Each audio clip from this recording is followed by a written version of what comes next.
with America's Mayor live from Fort Lauderdale, believe it or not. I know you can't tell. This looks like just any boardroom or room or TV studio or whatever with a TV behind us, but we are in Fort Lauderdale, Florida, and we're going to do a program tomorrow night that's going to be with a studio audience and with Patrick Bet David, correct? That's correct. And I'm sure you've seen Patrick. Did a big interview with him about organized crime. Actually, he's really very, very good. And we're going to do a program together. And who else is going to be in that program, Ted? Dave Rubin. Oh, I did a podcast with Dave about a year and a half ago. Dave's a superior intellect and a really, really good guy. He's he's like me, but more recently converted Democrat. You know, when I was a little boy, I was a Democrat.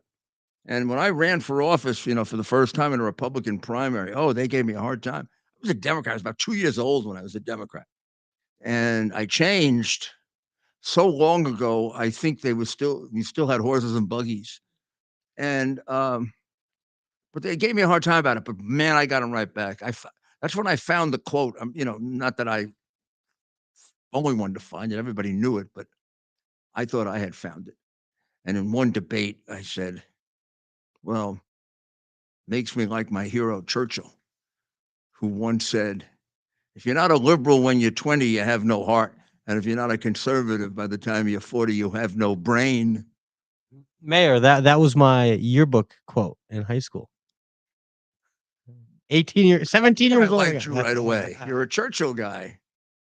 You met Churchill's daughter-in-law the other night. I did. Wasn't that exciting? I knew you're not going to want to hear this, but I'm a Giuliani Republican. I was in 5th grade. I'm not joking. I was in 5th grade on 9/11. Are you Jewish? The Giuliani Republican. There were people who want to. Goodman. My last name's Goodman, so I do get asked that a lot until people see me. Until they see me. I get asked that question. I used to get asked that question when I was running a coal company. Giuliani. They said, you're Jewish? And I didn't. Why do you think I'm Jewish? Well, your name is Giuliani. It took me a while to understand that because I didn't get it either. Like Giuliani, that's clearly Italian. And Giuliani. Well, it's that's not the right ridiculous. pronunciation. The right pronunciation is Giuliani. I keep telling people like Giulio Cesare. Giuliani. Cesare. So let me get a few things out right away so I don't forget, because then sometimes we get into a dominant theme because of the calls and we don't cover everything. There's one really big fact that will get overlooked will be censored, really. I mean, this should be front page, should raise the hackles of every investigative journalist in America who cares about America. And it's the following. The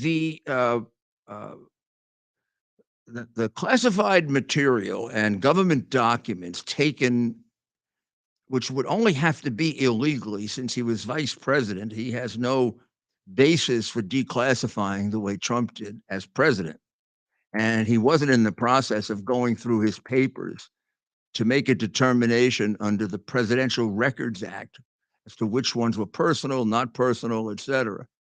An act which has no criminal penalties, by the way. That's another one where they're trying to take something that is a civil process and make it into a criminal thing, just for him. But Biden's violations of the laws involving classified documents are much more serious, and now very, very suspicious. First of all, they keep mounting, meaning the amount of documents now seems to me to be considerably more than Trump. Number two, they weren't in one place. He spread them around.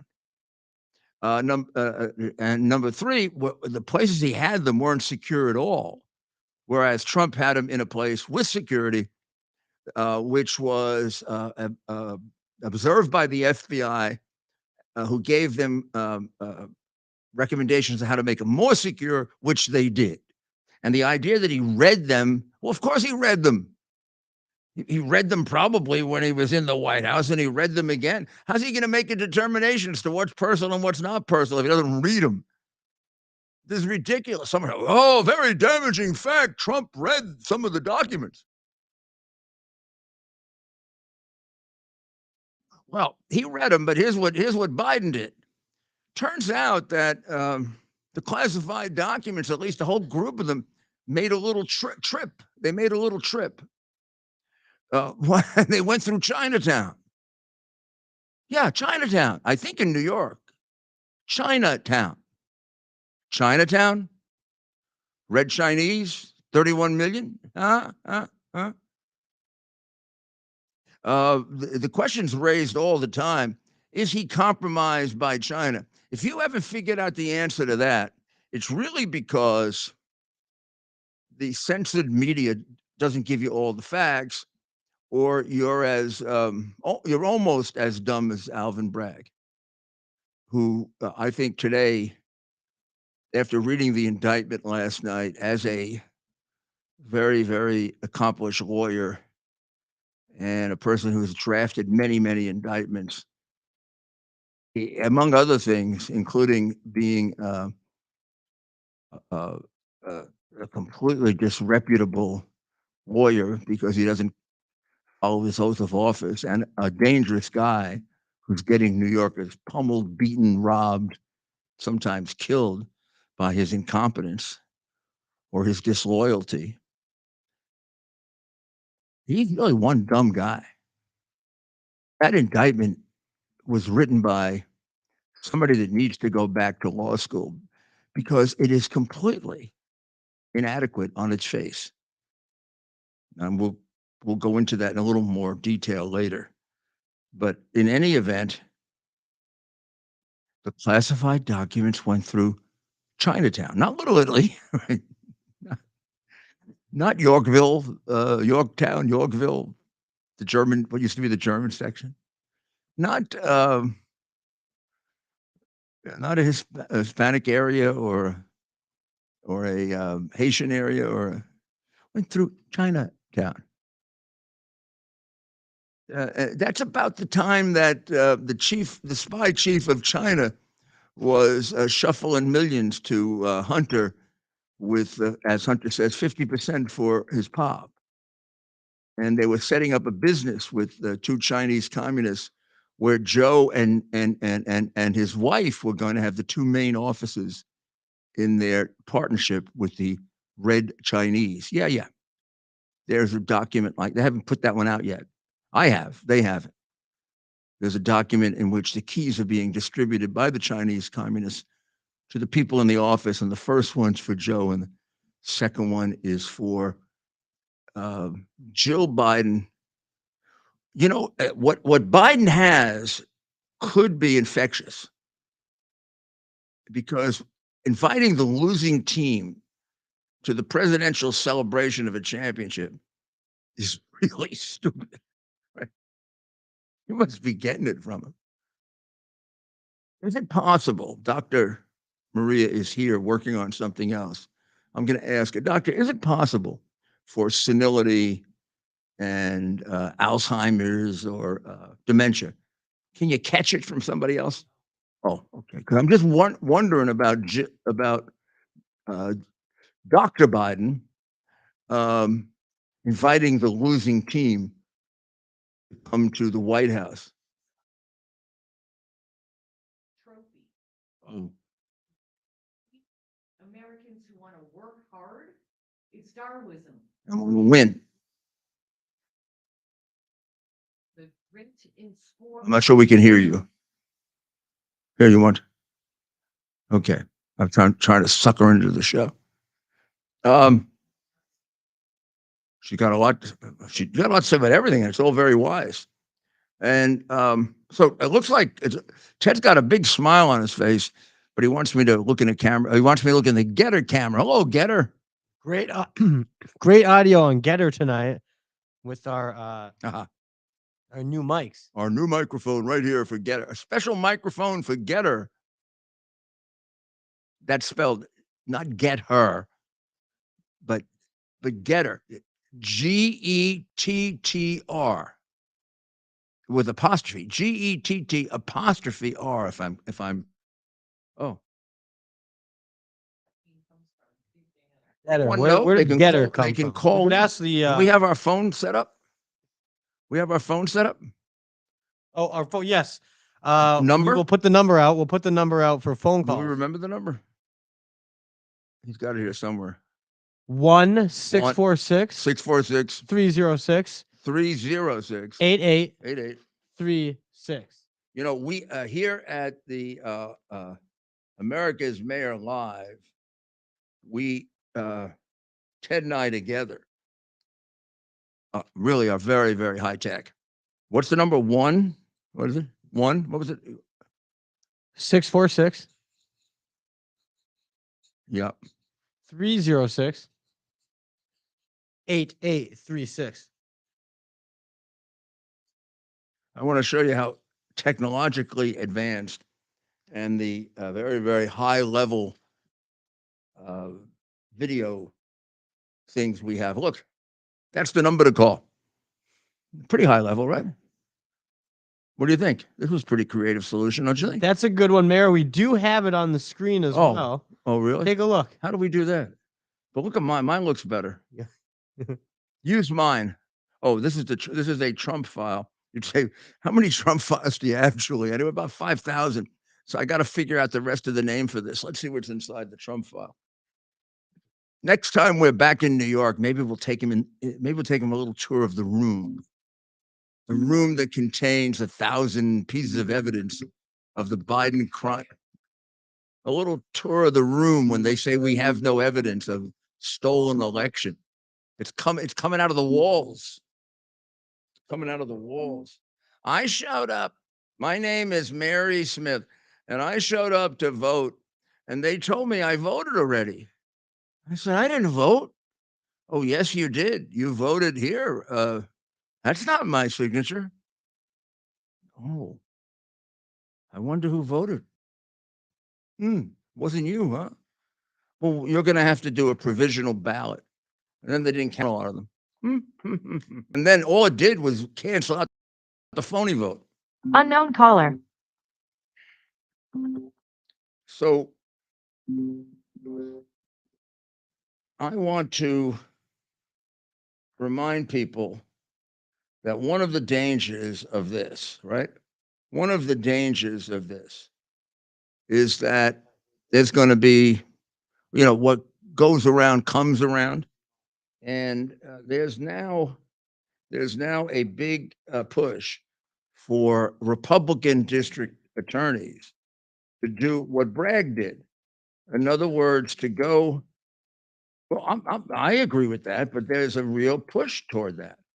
And they point out, for example, in Little Rock, Arkansas.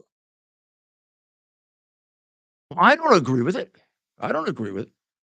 No, but I'm telling you, I knew what would happen, and in the papers here, you got 2 articles about it, including there's a district attorney that beat a Soros-backed district attorney in Little Rock, Arkansas. He's a Republican, and they want him to go after the Clinton Foundation shenanigans.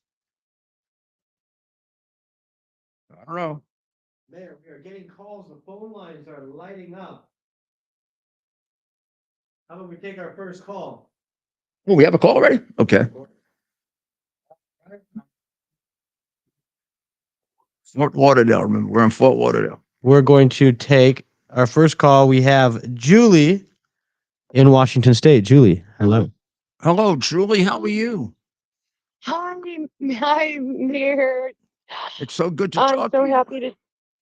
Oh, I'm so happy you too.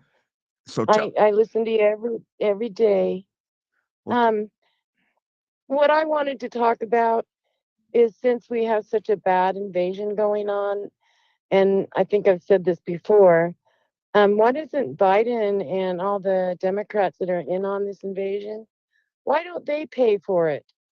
Since they're making everybody, all of us taxpayers, Mhm. pay for this invasion, I think that they should have to pay for it. And I bet you they would stop it right now if it was coming out of their paycheck. You mean that they would have to pay for example, The illegal, I may have it wrong, but I think Adams' invitation to super sanctuary city, New York, which has special benefits like health care and welfare, college education for the illegals. It's going to cost another Exactly. 400 million, I think, is the cost per year to the New York City Exactly. taxpayer. So Adams should pay that. Adams He should, and everybody else that's in on it. yes, that's what I think. I think that would be one way of making them stop right now. Take it out of their Because paycheck. yeah, they're not paying for it. They're making us pay for every last cent of it, and they have been for 2 years. Well, Or I think over it 2 sure years. I think it sure would do that, and they should be held accountable in some way for this because New York is in an economic bind anyway. I mean, they spend more money on New York City, which has 8 million plus people, than the entire budget of this state that I'm in, Florida, which has what 20 million people. So Believe it. you know they're wasting money, but it isn't just wasting money; they're crooks. I mean, they steal the money. Yes, Uh, yes, they do. well, how are Yes, things they in do. Washington? I always like to know what's going on across the country. I'm in Fort Lauderdale right now. So Oh, how's Florida? well, Washington is. It's been a little rainy lately. I don't live right in downtown Seattle, but there's a lot of crime going on there. Is it getting any better? Didn't I don't. I Go ahead. they said there was some new district attorney that was put in that seems to be a little tougher. Am I correct about that, or do I have it confused with something else? There, I don't see a whole lot of improvement.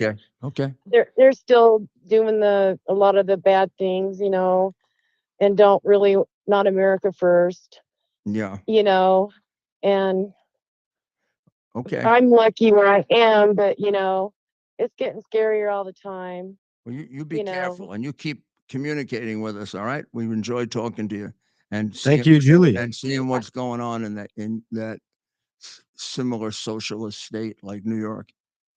Uh, so what else do we have, Ted? I'm trying to look over here to see if we have any interesting observations. Ward WV.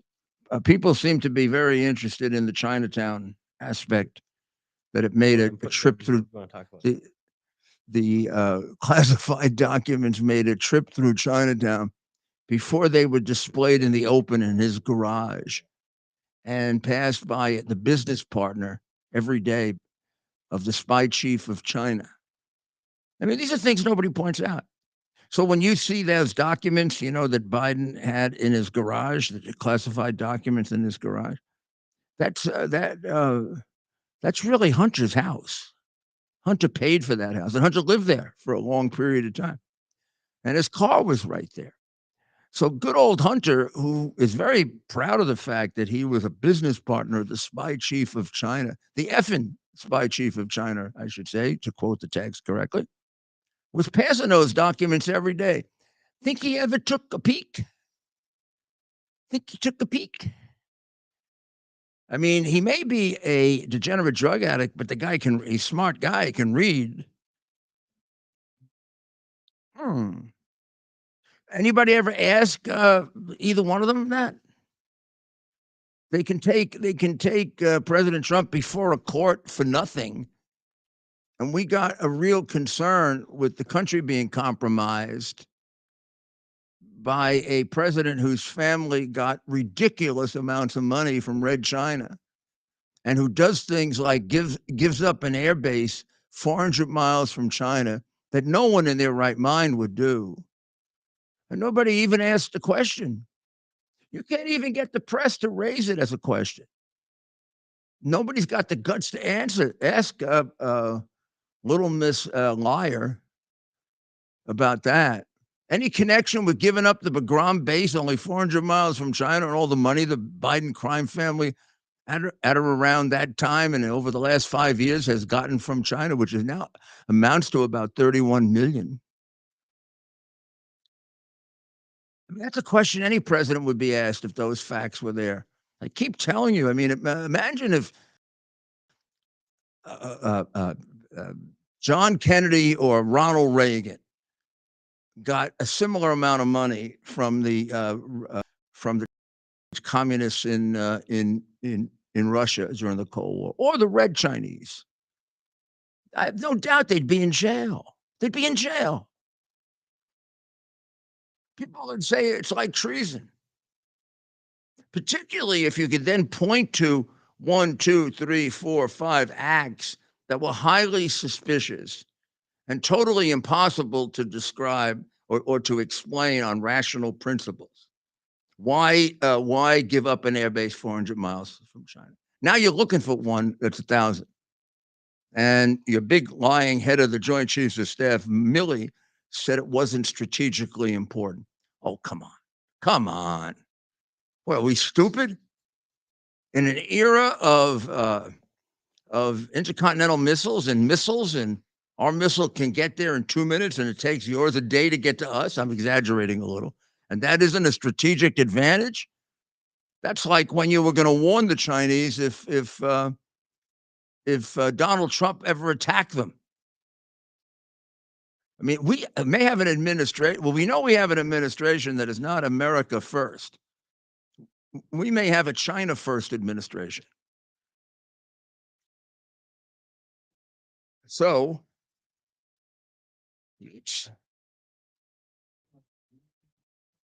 And Mayor, we have a call. Let's take Ward in West Virginia. And Ward helps us out with our YouTube monitor. all right. I am looking on for Dan something. Bongino's podcast yesterday. Yeah. He had mentioned basically he's very upset that Secret Service agents are now being used to testify against President Trump. And he brought up a fact that there is reportedly a Secret Service agent who specifically asked off of the William Clinton detail, specifically because of problems with the Jeffrey Epstein plane, and he wasn't he was very apparently upset with what was going on and asked off the detail. My question to you is, have you ever heard of these accusations? And Bongino also brought up about Clinton's email server, that a tech analysis from the Secret Service actually viewed some of the information and warned them that it was being intercepted and that they were using it on unsecured Wi-Fi. And I'm just wondering, have you heard either one of these accusations? Because this is major, coming from a former Secret Service agent whose brother's a current Secret Service agent. Well, first of all, a highly credible source. Dan is a honest and very, very honorable guy. And so if he says it, I have no doubt that it has substance. No, but I have not heard that. Am I surprised at what you're telling me? Of course not. How can we get the Secret Service agents to testify, or for at least the Republicans to ask them these questions? Well, they should be called before the Intelligence Committee in the House or Senate, rather. Well, in the House. Well, it would have to be the House, and they should be asked to put under oath and asked. I mean, they have to keep confidences with the president, but it doesn't extend to activity that could be damaging to the national security of the United States. Look, I'll give you one that I do know. Secret Service agents showed up at the gun dealer that sold the gun to Hunter Biden, which is a flat-out violation of the law. It's a 10-year felony for a drug addict to carry a gun. So the minute he put that gun in his pocket, he had a 10-year felony on his hands. That we're talking about Hunter. And of course, the form that he filled out is also a violation. It's perjury, because he's asked, are you addicted, or have you ever been addicted? And he wrote down no, and he signed his name to it under oath. I mean, these are like real crimes. It isn't like, 7 years ago, you settle a case with a non-disclosure agreement, of which there are thousands in New York, millions, and nobody is ever prosecuted for it except this ridiculous case. These are real crimes committed by the Bidens. Secret Service. What's the Secret Service agents doing? Going to the gun dealer and asking to get the documents before they were collected, by the proper law enforcement agency, ATF. The gun dealer refused to give it to them, basically told them off and said, it's not your job. He knew, the sharp guy, he knew what they were doing. They're covering up for Joe. There's another one where their accounts got intermingled.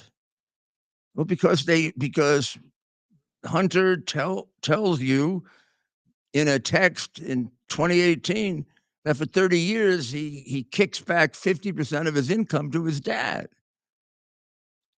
Nope, they hide that one.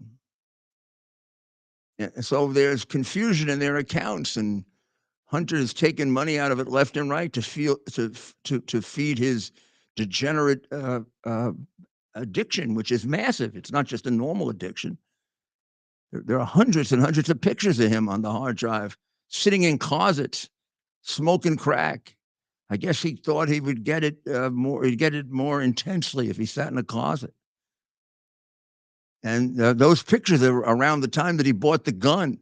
So I'm just telling you how easy it would be to prove that he's a drug addict, and therefore that it's perjury. This is a gun violation. These are people who want more gun control, and they let this guy make a mockery of the gun control laws that exist. I mean, he's sitting right there next to Biden, having violated the gun laws, and Biden is going on. Well, after he gets talking about ice cream when these poor kids were killed and teachers, after he gets finished with his stupidity about ice cream he does his gun control thing. You want to do something about gun control? Get your son arrested. A lot more serious than the kind of you're going after on Trump in Georgia and January 6th, the insurrection without a single armed person, not one. I mean, it's just really totally ridiculous what's going on in our country, and frightening. It's really frightening, and we have got to keep pointing it out. Let me say about Dan Bongino, he's an American hero.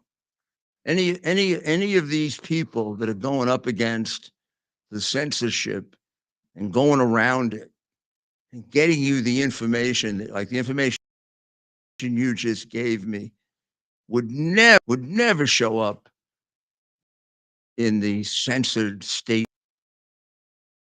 What's that thing you were telling me about NPR, Ted? NPR is all upset because Twitter said they're a state-owned media. Didn't even say that, it just said state affiliated. Okay. Well, it is. It's really not state affiliated. It's Biden affiliated and Democrat affiliated and socialist affiliated and Chinese communist affiliated. And what context did that happen? What was the context of it, Ted? Was it Elon? Was it Elon? Was it Elon Musk? So reading about this, and of course, the New York Times and the AP came from. Why we don't use our other camera and put Ted on? We get a lot more female viewers. He's a handsome guy. Got so many. A lot of moving parts, and so you want to make sure you can. Well, it would be interesting to watch you pressing all those buttons. Yeah, and we really are getting to use it. One day we could actually do a little podcast on what all those buttons are. I love this thing. It looks like a Christmas tree. I do a lot of this at home in my den, which is really beautiful. I'll see it sometime. And sometimes I'll be walking around, when all the lights are out, and Ted or I will have forgotten to put that off, and you see it there, and it looks like a Christmas. I start thinking about it looks like a Christmas decoration. It's a roadcaster. There's a little advertisement for them.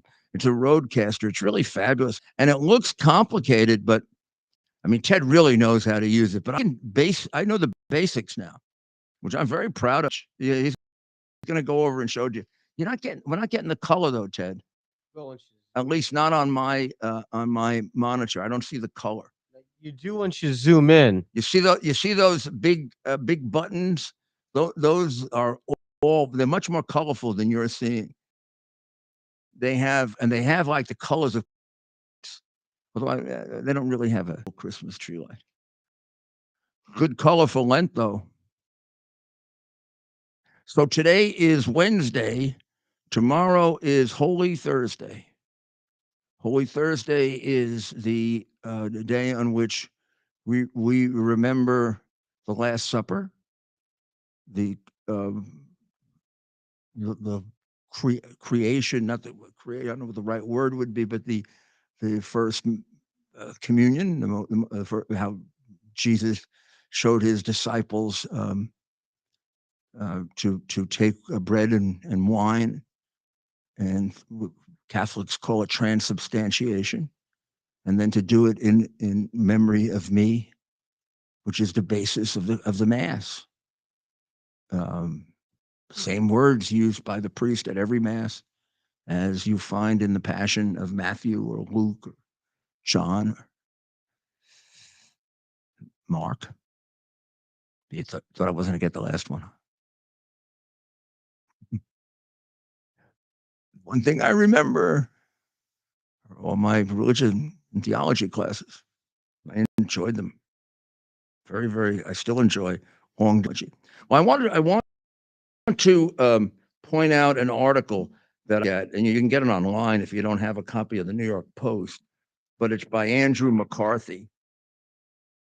Here. This is a very good analysis of the case. And Andy is I should tell you, was a U.S. attorney that was in my office. And in fact, Andy was hired in the U.S. Attorney's Office, a great success story, as a paralegal, and became, over a period of time, one of the best prosecutors in the office, handled one of the major terrorist cases. I think he was still a paralegal on the Pizza Connection case that he tried with Dick Martin and Louis Freeh and Bob Bucknam and Andy. That was a 27-month trial of Sicilian Mafia drug dealers. Massive damage to broke up that whole chain. That's when prosecutors really prosecuted criminals rather than persecuted politicians of the opposite party. So this article by Andy is superb. It really is good. His analysis throughout of this particular investigation is right on, because he's still a prosecutor at heart. And he's written books, and he's a commentator on Fox, and one of their best commentators.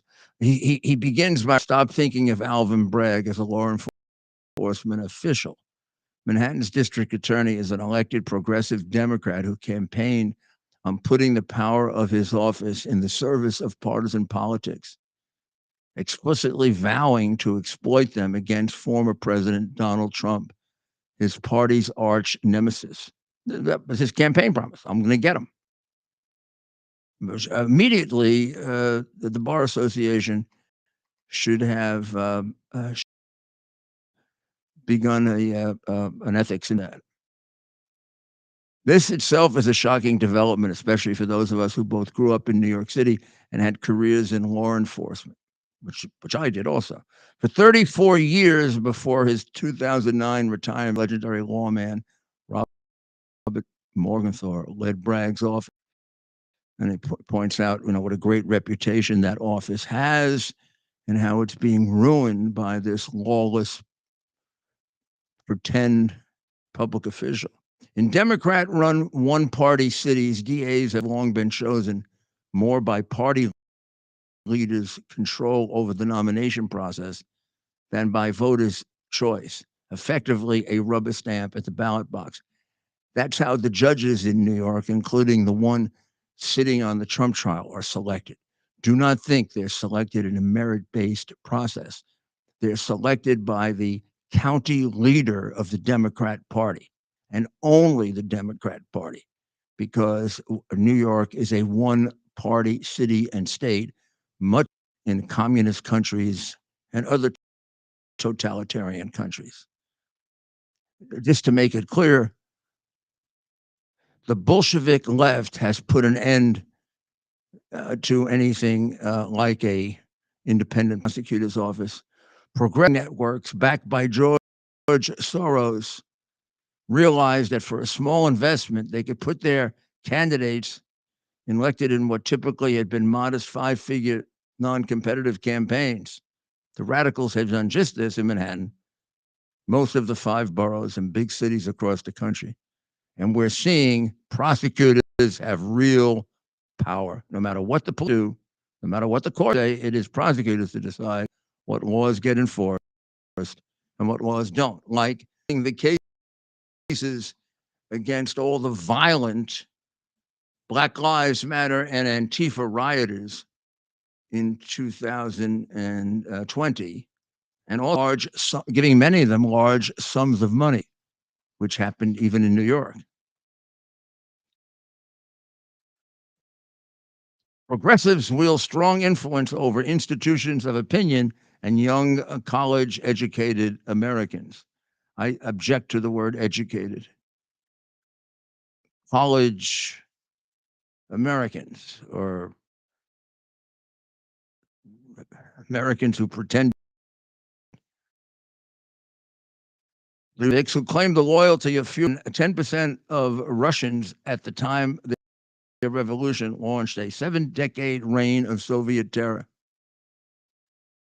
And what they point out is they're not really all that upset about how weak this case is, or how he might not get convicted or might get dismissed, because more than they want him persecuted and his followers vicariously menaced. They want not so much the outcome, but of the criminal justice system a burden so unbearable that their political enemies become too cowed to resist their advance. In this secondary, for today's Bolshevik left, the objective is to make the process the penalty. I know that. They're doing that to me. I've got, 12 lawsuits, suspended from the practice of law for no reason. For no reason. No reason.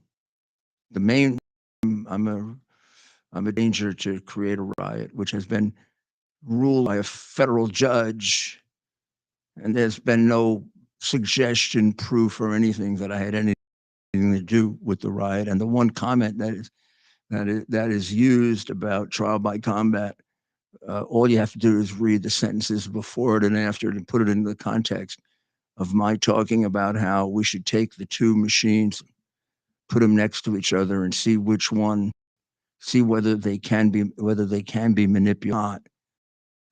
And if I lose, I'll apologize, and if they lose, they go to jail. What the context of it was, and the judge points that out, that it was taken out of context. He doesn't say that, but he does say it's taken out of context. And I said nothing to inspire a riot, but he doesn't get to the final part, which is it was taken out of context by the crooked state-owned media or Democrat-controlled media, the one-party media. All you got to do is look at my speech, and you can see that, which of course the press never does. You'd think the Bar Association would.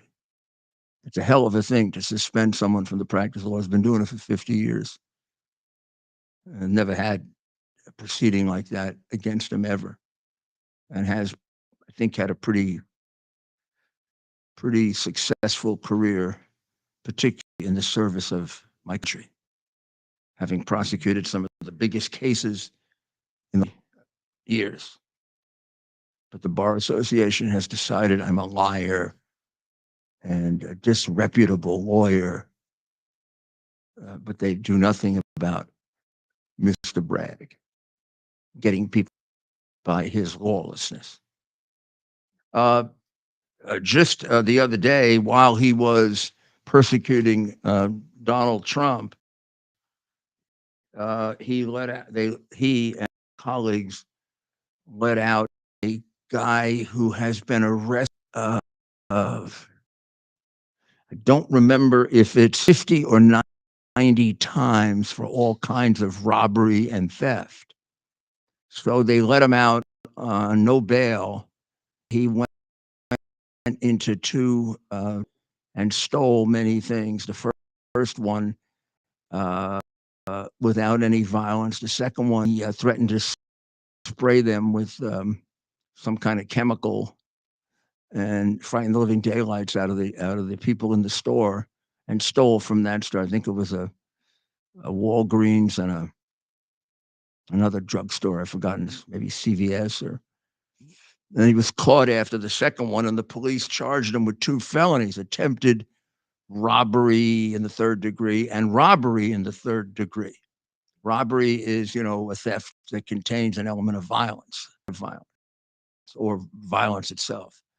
And those offenses are offenses that um, a judge can impose bail, unlike the many, many where a judge doesn't have the power to impose bail. Bragg's prosecutors or Bragg's prosecutors who do not follow the law took those two charges and dropped them down for no reason to misdemeanors.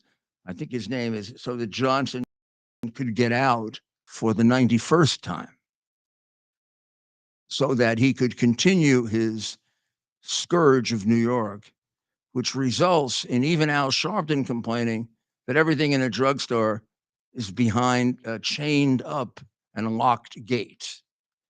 The reason for it is because of Bragg and his Soros inspired prosecutors who let people go for well over half or about half of the felony arrests to take place, like that one. Sometimes it's important to take an individual situation. You say, well, he drops 52% of the felony arrests to misdemeanors or dismissals. And it sounds, bad, the number. But then when you realize what that means, they get a lot more time to get out on the street and do whatever it is they do. Sell drugs that contain fentanyl at times and kill people. Conduct so many retail thefts and robberies that we got to board up and lock up toothpaste. Third world country. I mean, I used to see that in the favelas and ghettos in South America when I did crime reduction there.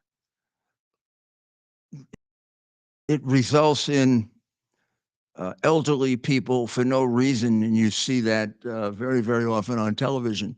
You'll see someone just standing there, and somebody comes along and whacks them over the head, knocks them down, and maybe steals their pocketbook or takes their wallet or just gratuitously kicks them. And the boldness of the crime happens because of the enabled feeling that the criminals get, that they have support from the prosecutor, who's on their side, not the police.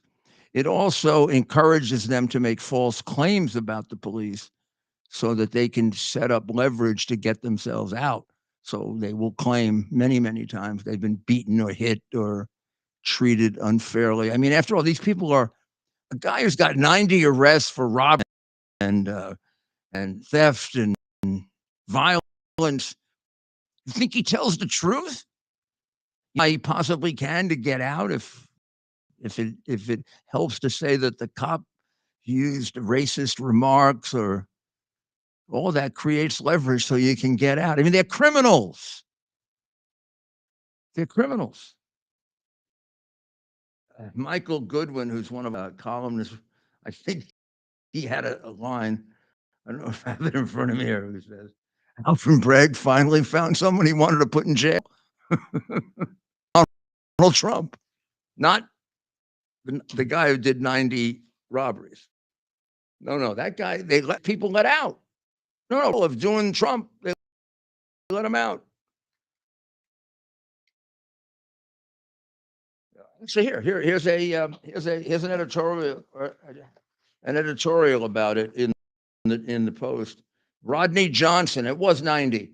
Rodney Johnson, 53, who has nearly 90 collars. That's an arrest.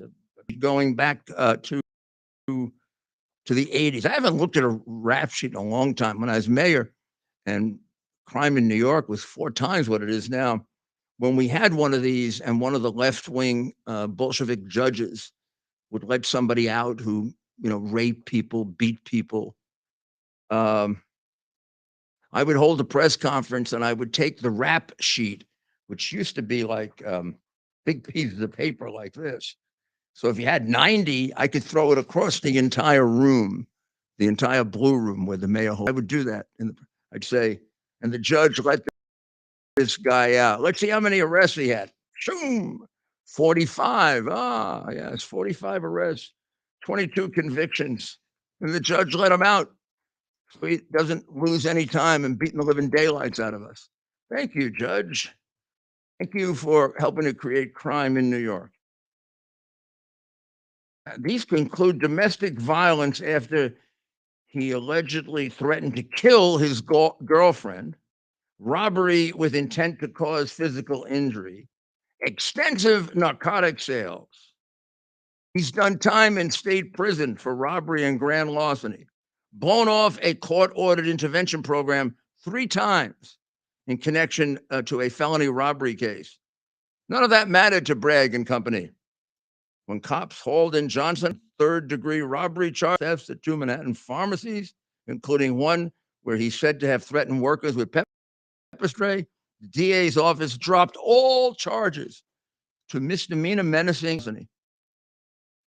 A judge offered the lifelong culprit release on just $1 bail on previous charges. Actually, the judge had no authority to set a $1 bail, but he did. I think he did it really to be sarcastic. How long before Johnson is nabbed yet again on some new heinous crime? A couple of days. Well, when will he commit one? As soon as he gets out. When will he get caught? Could take a couple of weeks. This is the point of the career program that goes back to the 1970s with, among others, James Q. Wilson's work on it. And the point is that far few people than we realize commit, and it's confined in terms of the people who do it, and sometimes location. So the CompStat program was a wonderful way of illustrating that, of finding practically who are the people, where are they? When you see a group of crimes, what's the geographic location of them? It's not all over the city, it's in a particular place. And then you can focus your resources in the right place. It's particularly useful when you don't have enough police and you got to get the best out of them and have them in the right place at the right time. It's one of the reasons we reduce crime more than any other city ever, before or after. We don't even have a competitor. You think they would, they'd use some of the times that we used, some of which we created, some of which we borrowed. But this is absurd that this guy's a criminal. That's what he's violating his oath of office. Bragg is a criminal, and he's doing this phony case on Trump.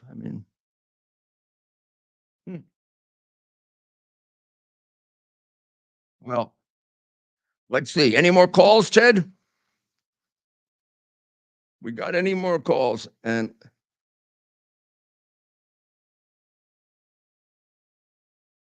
We've gotten a number. there's a person calling, talking about a fraud in the 2020 election. Gee, if we talk about that, I don't know.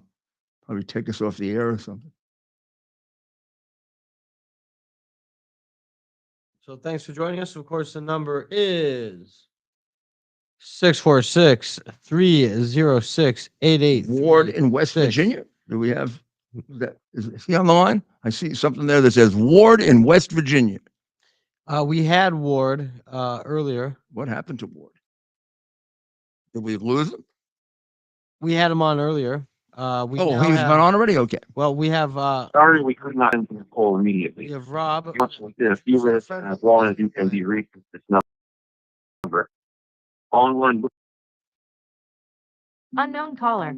Can you hear us? Rob, are you there?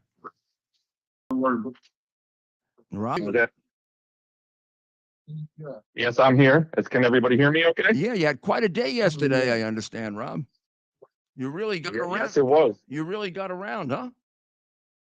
Yes, I'm here. I did. Oh, let me turn off this stupid sound that's in the background. It's throwing me off. Okay, there we go. Okay, Yeah. Yes, I did. Okay.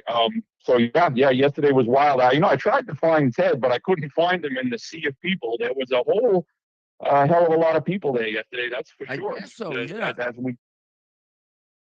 As we discussed, everybody was quite no problems. Everything was under perfect control and everything. They were So- disappointed. I bet they were disappointed, the Bolsheviks, huh? The communists. I bet they were disappointed. And we must have a large number of people out there in the country very disappointed that it didn't turn into a fiasco. Yes. Yeah, I mean, they were hoping But it they could didn't. flip it like like January 6th. And a very good point about it yesterday that, the people of New York, they really just want their city back. They just want nobody is in the mood to fight anymore. They're sick and tired of it. They just want some kind of semblance of normality to come back into the city. I went into a couple of stores while I was down there, and everybody just, it's New York. It's New York City.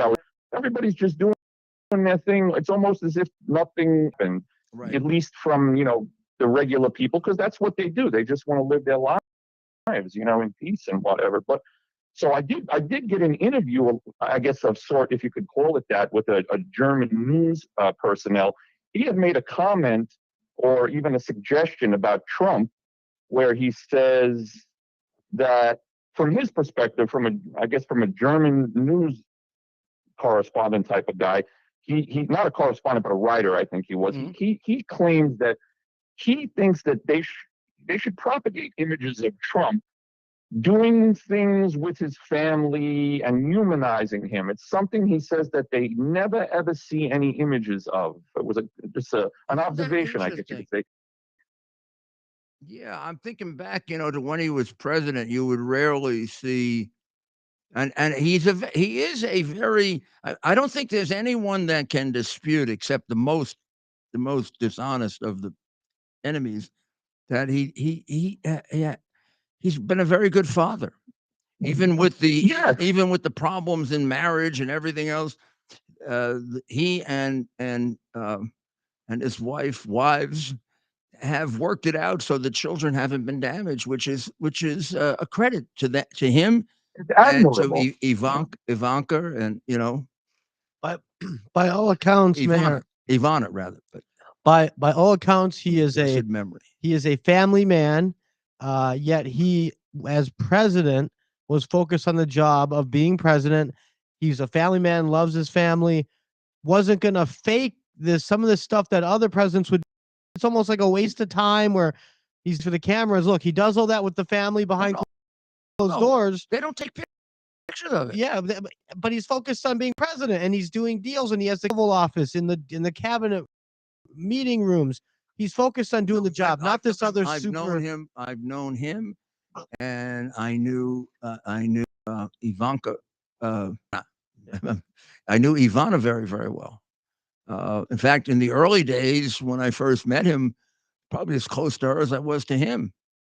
I mean, one of the things that happened was, and he tells this story, so I don't mind telling it.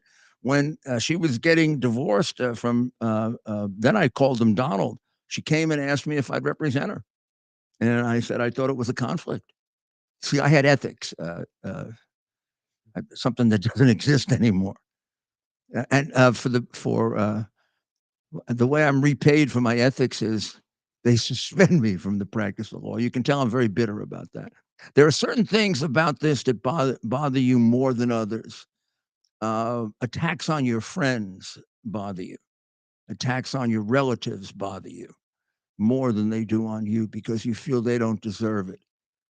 But then there are things that are really important to you, like your reputation for integrity, which I've, always was told my father, your word is your bond, and people are not going to trust you if you don't keep your word. And to me, that's very important. And actually, when they go after me on that, it doesn't affect me because I know who I am. I know, sometimes it'll get me for a little bit, and I'll look in the mirror and I'll say, well, I'm telling the truth. They're lying. And the president has a wonderful thing that he does. Ted has heard this, which he, when he gets into something, he keeps repeating it. Like, he'll just keep saying the same thing, for a while until he gets the point across. So now his current one is, we'll be there. I'll be there with him, and somebody will come over to say hello and say, turns out Rudy's been proven right about everything. There should be a big chart. Rudy is right. A hat. There should be And a they're hat. lying. Oh, there should be a hat. Rudy is right. There's a Trump was right. There's a hat. Trump was right. And he says the president will always Because say Rudy was there's a right hat. about You need Biden. to make it a hat with Because I was the Rudy one who was right. first Rudy's right about I everything. first brought out Biden's criminal conduct. I got the hard drive with Bob Costello, who's now gotten the acclaim that he's entitled to for being one hell of a brave guy and a great lawyer. Attacked viciously, lying about him. You look. I mean, look at Mr. Blanche, Todd Blanche, who the president retained for this case. I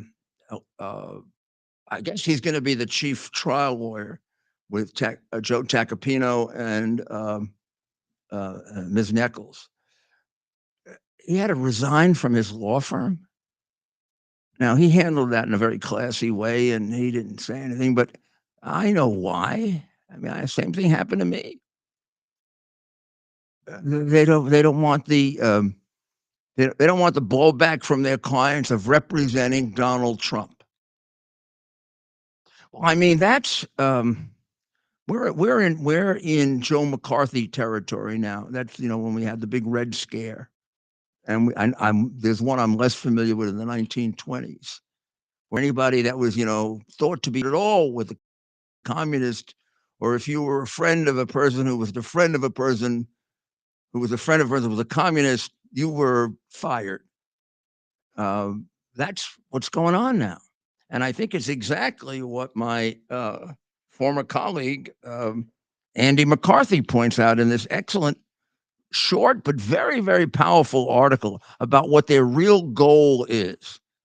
Because people say, well, why would they bring a crummy case like this? Really,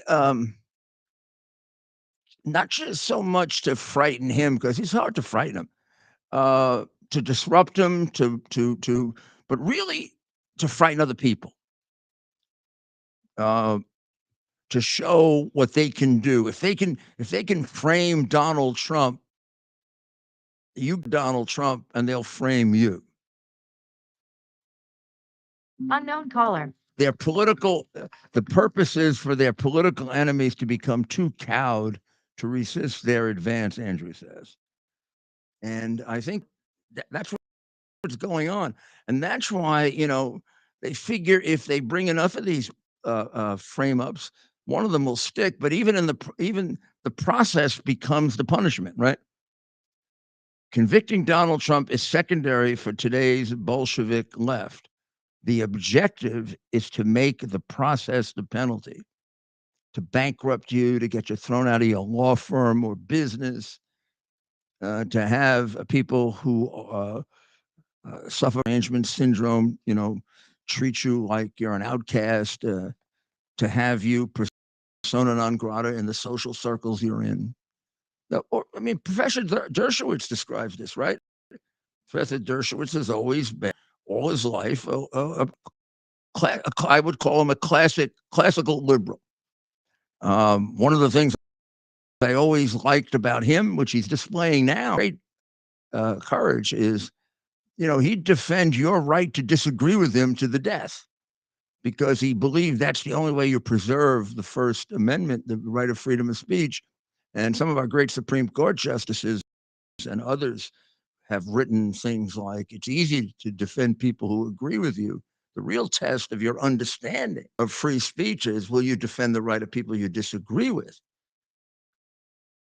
to be able to make their points, even though you disagree with it, even though you think it's wrong, even though you think it's untrue?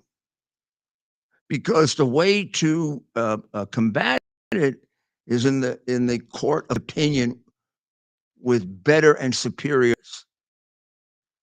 And that's how we become a great country, not by censoring people. That's what they did in Soviet Russia, Nazi Germany, and they currently do in Red China. Ted looks all excited that he has something, like he caught a fish. Do you fish, Ted? A little bit trout fishing. One Out time in Michigan. in my life with my ex-father-in-law, who was a great man, by the way, Donna's father, Andrew's grandfather. He was a war hero man. And he loved to fish, but he always did like lakes and not ocean fishing. So we came to spend a couple of days with us, and we went out to Long Island, and we went on the ocean, and it was one of the times I didn't get seasick with him, and we caught like 40 or 50 looking like crazy. It was like, one of the miracles that you see in Chosen. We were bringing the fish in like crazy, and we came home and we had fish packed away for weeks. We gave it to all our friends. All the other times I went, I would stand there with my, Yeah, not the most exciting. like Fredo, I would say the Hail Mary. If you're It good. didn't work for me. It worked for Fredo. Of course, Fredo got knocked off. I never did, so that's good. So yeah. Remember when they were calling Chris Cuomo Fredo? That was so funny. I think Trump started calling him that. I believe that was Trump, and Was it if Trump you who understand started it, Did it's Trump funny. start it? He did. I believe he did. We lost our other mic. I think. I mean, I guess we can't assume that everybody now in this generation. No, and I didn't know it at the time. Oh, but I think Fredo, he learned it. Fredo, it's still on. Fredo is the young, well, he's not the youngest brother. In fact, he might be the old or the second oldest brother. Sonny is the oldest brother. They're the children of the Godfather. The oldest is Sonny, who was played by James Caan in the movie. But the second oldest is Fredo, and Fredo is an incompetent. He's frightened and he's not that bright. Well, he gets very angry that he would say, "You know what he said? I wasn't bright. I'm just as bright as anyone else." And Fredo takes his nephew out on a boat and takes him out fishing, and he tells him a story about how he used to go fishing with his father. Somehow I don't see the Godfather fishing. I don't know. I mean, I know the lives of these mafia guys intimately. I listened to 4,000 hours of them. No, No, I know. Yeah, I mean, you get to know a lot about them. I don't remember a single one of them, and a lot of them lived on the beach and right into the water. I don't remember any of them going fishing. I'm not going to have somebody else go catch their fish for them. Yeah. Well, when they talked about fish, sleeping with the fish, they're not like sleeping with the fish. They use the term dumping bodies in the ocean. They might do that, but actually fishing. If they went fishing, you probably figure it's a front for something like else. Disposing of a They ran the fish markets, right? You of a gun. Yeah, they ran the fish market. The mafia ran the fish market. Every bit of fish that got sold in a New York restaurant, the mafia made a little money off it because it came into the Fulton Fish Market, which was run by the mafia. And when I did a RICO case against them, like I want to do against the Biden crime family. And the Biden crime family is a lot more dangerous than the Fulton Fish Market was. I mean, they weren't doing business with Red China.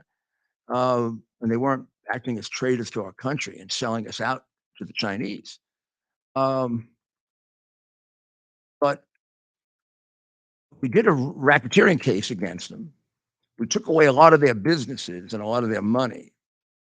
We took away a lot of their control. Still, many of them remain. So when I became mayor and Randy Mastro, who was the assistant U.S. attorney who did the Fulton Fish Market civil case, the forge case. Some more important than the criminal cases, because what the racketeering law allowed you to do is to take the money away from organized crime. So you could convict them forever, and then just somebody else comes along and takes over the $300 million enterprise or the $500 million enterprise or the Teamsters Union that we dislodged them from that, Randy and I and the FBI. When the FBI was the FBI, something to be really proud of. I feel sorry for the wonderful FBI agents that exist in the field, and because they're with Comey and this bum they have now, it's a disgrace what they've done to the FBI. A disgrace. When I was a little boy, I really dreamed of being an FBI agent. And one of the proudest things I ever got in one of those contests or other, I got like a make-believe or play FBI badge. My uncles were all cops, and they had the real, one of them was a detective and another one was a sergeant, and one of them had like a gold shield. I used to just like touching them. I guess I grew up in a whole law enforcement environment, so then it was helpful in being able to bring crime down, knowing the police department and knowing the streets, I guess. That's right, Mayor. Let's see.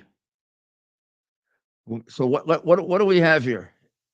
We got a couple. I see a couple of things that are hidden. Why are we hiding things? We're censoring. It says hide there. No, as you were showing it, that gives us the option to hide it. There it is. There it is. If you purchase seafood in Manhattan, a portion of that money went on, right? That's true. Absolutely. A portion of it did. The most definable one was the private trash collection business, which in New York is not handled by the New York Sanitation Department. Residential garbage, residential trash is picked up by the city of New York for free, part of your taxes. But commercial trash, you have to contract and pay for that. So if you own a drugstore, or you own a restaurant, or you own a big one, gigantic New York tower, right? You've got a private company to pick up your garbage and pay a monthly fee for that. Well, the Mafia controlled it eventually 100%. 100%. And it was parceled out among the five families. And it would lead to many, many disputes between them over competing customers, and a lot of hits, unnecessary hits. And the commission decided we should arbitrate. And they put Matty Ionello in charge, Matty the Horse Ionello, nicknamed because he was a very, very big in the gambling, like Tony was.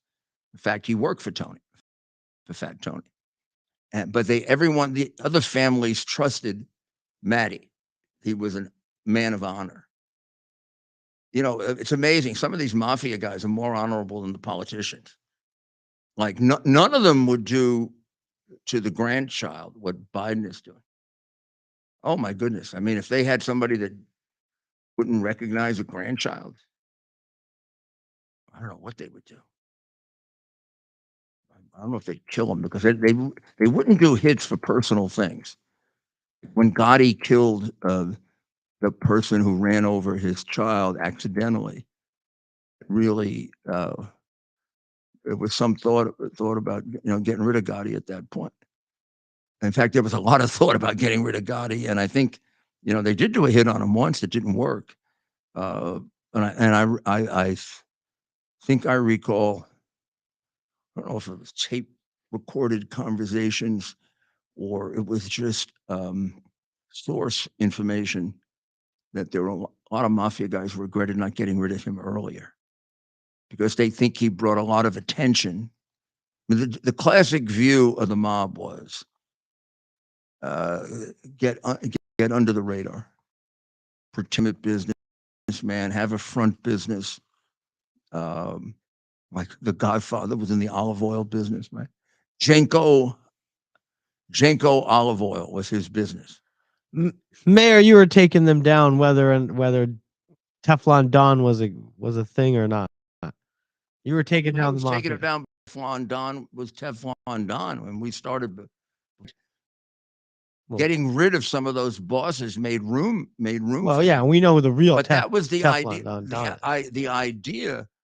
The idea of the Racketeering Act, which was done by Professor Blakey from Notre Dame, was it's useless to keep prosecuting because somebody else just comes along and takes over. You got to take away their businesses, their assets. You got to take away their money. You have to take away their businesses, like the private carding businesses, the fish businesses, their control of the Teamsters Union, their political. You got to take that away. You got to destroy the structure, which is what has to be done to the Biden crime family. All their money should be taken away. The money they got from Ukraine, from a crooked, dishonest, organized criminal in Ukraine who is alleged to have murdered people. I mean, imagine. I mean, nobody says that, right? Nobody tells you that Zlochevsky, who provided the millions for the Biden crime family in Ukraine, is a major criminal. He's an organized crime guy, not just or the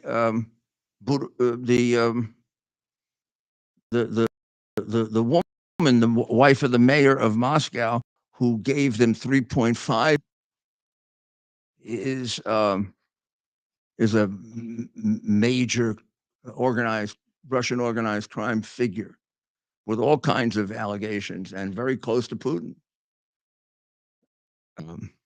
But just think about this. I mean, just a little common sense here. Just think of Chinese communists and Putin have on the president, our president, what they have.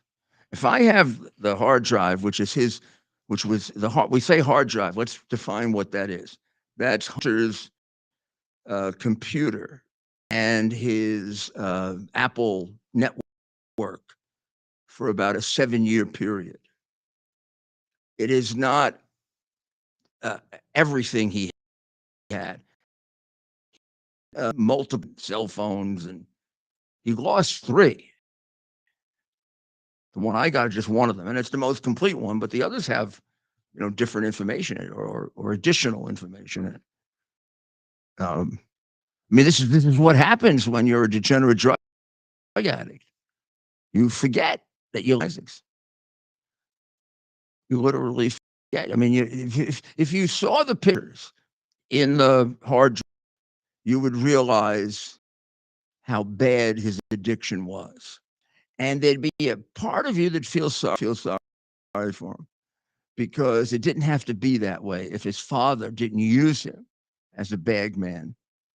You just don't take a fragile personality who's an addictive personality and put him in with a major Ukrainian, Russian organized criminal, or the crooked wife of the mayor of Moscow, who got pushed out by the mayor, got pushed out by Putin, but somehow she remained close to Putin. I mean, these are the kind of people they're dealing with. Or by their own admission, the spy chief of China and one of the highest ranking officials, who was one of the richest men in China, was their business partner. These are the kinds of people that he had his addictive personality son dealing with. No wonder he became a degenerate drug addict, and the 10 rehabilitation programs he went to were useless. In fact, a lot of times he would go to the rehabilitation center and set up all these women for himself. He'd go out at night, and think of that whole thing with the Secret Service, where he was losing money and taking money out of, I guess, the kickbacks that he was giving his father. He was taking money out of it and the Secret Service came to try to straighten it out. This is, way beyond what the Secret Service is supposed to do. So, Ted, Well, Mayor, we've got a lot of questions in the chat. People very curious about kind of some of the comments you've made tonight about Joe Biden and Chinatown. And just to clarify, so a number of these documents made their way through Chinatown. Literally, you can't make this up. That's some interesting news. And listen, Little Italy, there's hardly a Little Italy left. Do you know that, Ted? It's like about well, I've 3 been there blocks. with you, and we've spent a Well, little bit of time there. There's still a good number of restaurants Yeah, there. there's still a good number of restaurants, but it really is more of a tourist place now. And of course, now we are well into soccer time, so maybe you want to send everybody off. We have a busy week. We'll be in other locations these next few days down here in the free state of Florida. Correct. But to be kind of Now, determined. no, tell them what we're doing tomorrow. Tomorrow night. I don't know if they're in the areas, they can still get tickets. So tomorrow night, the mayor will be a guest on Patrick Bet David's podtainment. He'll be on there with Dave Rubin. That's tomorrow night at around this time. So we're going to figure out how. I mean, stay tuned wherever you're watching this tonight. We'll have something on. We'll be on We'll tomorrow either night, see if we same can put time. some of that on live, or And we'll do a we'll do a tape. we'll do a tape. We'll do something. So stay with us. We'll be on regular time tomorrow, and the mayor will be on with. But but can people Patrick Bet David? They're sold out, I think, because we had a we got a few squeeze, tickets. we had to squeeze out 4 tickets for somebody. Right? Yeah. And so that'll be tomorrow. They're still, I think, they don't it's not like a widely marketed thing. I think they're still kind of growing their live podcast. Yes, it's really part of their podcast. YouTube is a big where they're big. About a 200 person audience. Yeah. About 200 people, live space. It'll be interesting right here in South Florida. Valuetainment, a lot of you may have heard of them. Check them out. And tomorrow night we'll be sure to link to where where you can find their stuff. But they have a big YouTube presence. So a big part of what they do is on YouTube, and Valuetainment, 4 million subscribers on their YouTube channel. That's very good. And over about 12 years now. Mm-hmm. He's a very, very good interviewer. I did a documentary interview with him about organized crime, about some of the things we just talked about. Yes, and I've watched that. It's fascinating. So everybody off, and I think we'll let them go back to whatever you're doing, getting ready for Easter, getting ready or celebrating Passover, right? Was it the night or the third night? I don't remember if it's second or third night. Not even very, very Orthodox Jewish people celebrate 2 nights of Passover, two seders. Orthodox all do 2 seders. I think they may do more. And of course, less. First night tonight. Want. That's tonight. I have tonight. I got to send some text that I have not sent yet to some friends. I thought it was last night. Text too from someone, and look how close it is to Holy Thursday. That's the thing, right? It's an Easter. Thursday was Jesus Seder. That's what it was. It was a dinner in memory of the Passover. The Jewish people being taken from slavery from the Pharaoh, from Egypt. And it is appropriate to say Happy Passover. I mean, to be perfectly specific, it was the evening in which it may have been the last of the plagues that God directed against Egyptians in order to free the Jewish people, and that was killing the firstborn male child in the capital city, including the Pharaoh's child. And if you put certain blood on the door, then the angel of death passed the Jewish people. And to remember that, the Passover dinner, the Seder, was created. And that's why I don't know. I can't remember when that that's like 3,000 years ago or 4,000 years ago. And regularly as part of the people who are Jewish have the ceremony remembering out of Egypt and from death. Just think of all the years and the tradition, and then think of all of the efforts to eliminate the Jewish people and the courage and strength that they've had to survive and flourish in many ways. Even who tried really hard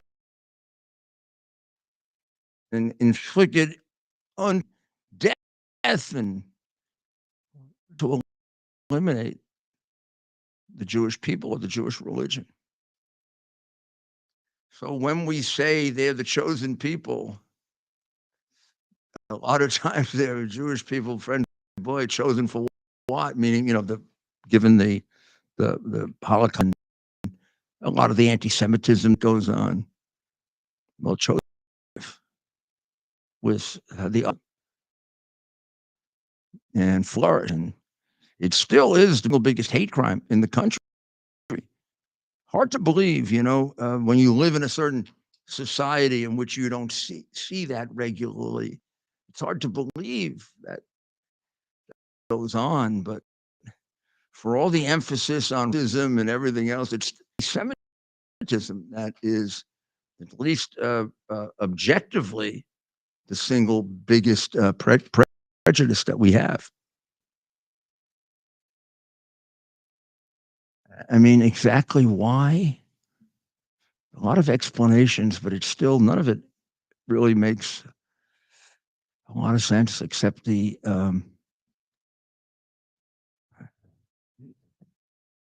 evil nature of some people.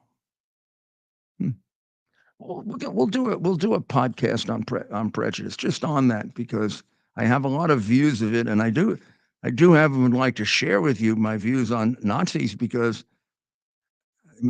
I guess there are not a lot of people alive prosecuted two Nazis and did an awful lot of work, research on what they did in order to make sure they were extradited and executed. Well, happy Passover, which is appropriate, as Ted said. Holy Thursday, you traditionally don't do a greeting for Holy Thursday, but you can if you want. It's the night of Jesus's Seder. It's the creation of the Holy Communion. It's the night that Judas betrayed him. It's the night that he was arrested. It's the night that Peter betrayed him 3 times and ultimately was forgiven. The contrast between Judas and Simon Peter is a great one. I mean, they both betrayed him. When Judas betrayed him in a worse way, in the sense that he turned him in for death, whereas Peter denied knowing him so that he wouldn't be arrested, I guess, out of fear times, right? And regretted it and asked for forgiveness given by Jesus, and of course became the first leader of designated by Jesus. Jesus picked a sinner. Well, of course, we're all sinners. He picked someone who was a sinner, who had the courage to repent and lead an enormously productive life after that. Between him and Paul, they really are the reason for Christianity being the biggest religion in the world for some time now. And so, still time of year. Maybe it's the time of year where we can ask God for a little more help. We sure need it. But also, always remember the blessings we have as well, particularly the blessings we have being Americans. Well, we'll be back tomorrow. Tomorrow between 3 and 4, you can get me on WABCradio.com. You can get my podcast at RudyGiulianiCS.com. Just go there and hit subscribe. Do me a favor. We could use the support. And also, you could buy some pillows. How about My Pillow 2.0? Is this that wonderful ad with Mr. Pillows right there? You open up your you open up your bathroom thing there, and there's Mr. Pillows on the other side. I love that ad. So you just go online to pillows.com. If you can't find something to buy, there's something wrong with you. Also, make wonderful Mother's Day gifts. You know, great robes, slippers, and the new 2.0 pillows. Special process. Works. I tend to perspire at night. Gets nice and cool. So go to mypillows.com/Rudy. Help Mike, help me, help our cause. God bless America.